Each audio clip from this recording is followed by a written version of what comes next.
next. Our panel is ready to talk all about Apple. Angelo Zino, VP, Senior Equity Analyst at CFRA Research, and Dave Nicholson, Chief Research Officer at the Futurum Group. So glad you are both with us. So, Angelo, your thoughts here on Apple. People love to love Apple. They hold it in pretty much all their 401ks and such. AI, the rollout, what are we waiting on here? And is Apple a buy at 223? Yeah, I mean, thanks, Nicole. So, I mean, we think it is still a buy here. I mean, it's probably one of your safer plays out there with kind of within the tech ecosystem out there. They're not this kind of capital intensive type of company that you need to kind of rely on relative to other names that are out there. So it is kind of more of the safer haven out there where that free cash flow generation continues to provide some nice support out there for investors. And as you kind of look ahead here for the March quarter results later this month, you're going to get an update on the capital allocation strategy, with which we expect to continue to be very favorable. But more importantly, I think, is as you kind of look ahead at this point in time, this is a company that has enormous pricing power.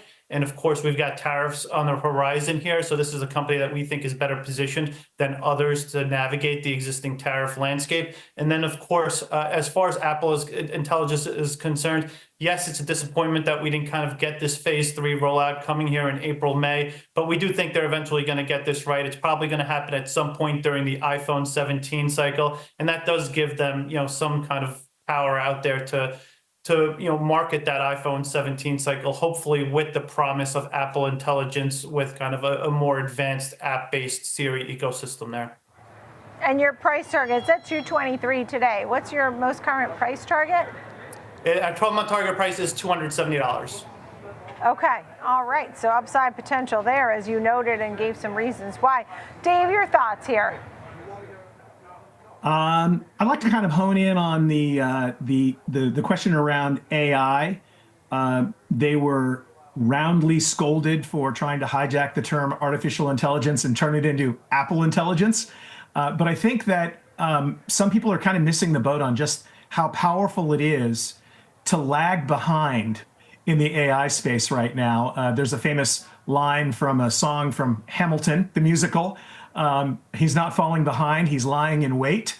I think that's what Apple is doing here with artificial intelligence. It's going to be a feature of their operating system. It's going to be a feature of the user experience, and it will be rolled out methodically. And I think that is the core of what makes them a good, safe bet over time. That's interesting. So they're not, in fact, delays, but actually strategic pause of some sort, or sort of pushing it back a bit. Angela, what happened to all the products? I mean, what happened to the visionary glass, not the, the AR headset thing, AR, VR thing? I mean, the foldable phone, where is that?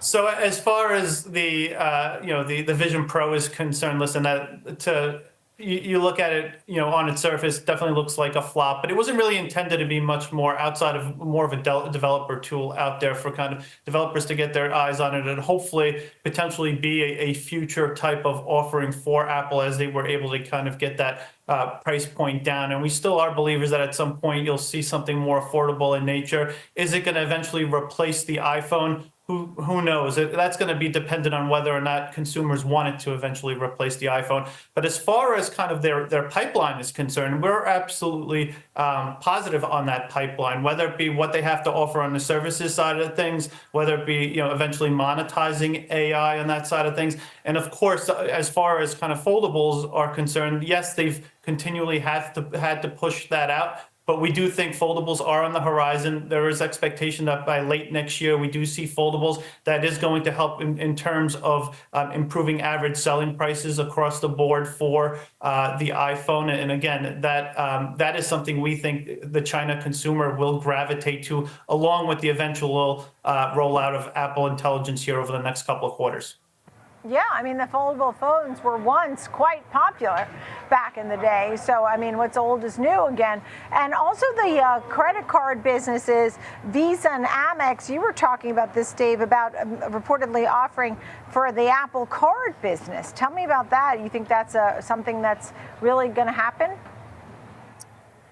I don't know if it's going to happen, but I think it's an indication that you can look at from two different angles. On the one hand, you can say, wow, we're talking about a financial services company here. I thought they were a tech company. You can either look at that and say, well, this is a company that has jumped the shark. It's on the long downhill glide slope into the future, not a huge growth potential stock. I take the contrarian view and I say, look, they're amazingly diversified. The fact that, Amex and Visa are supposed to be battling over the MasterCard business from Apple is, I think, a good sign for their long-term stability. On the Apple Vision Pro, by the way, I'm one of those nerds who got one on day one. It is the most amazing media device ever.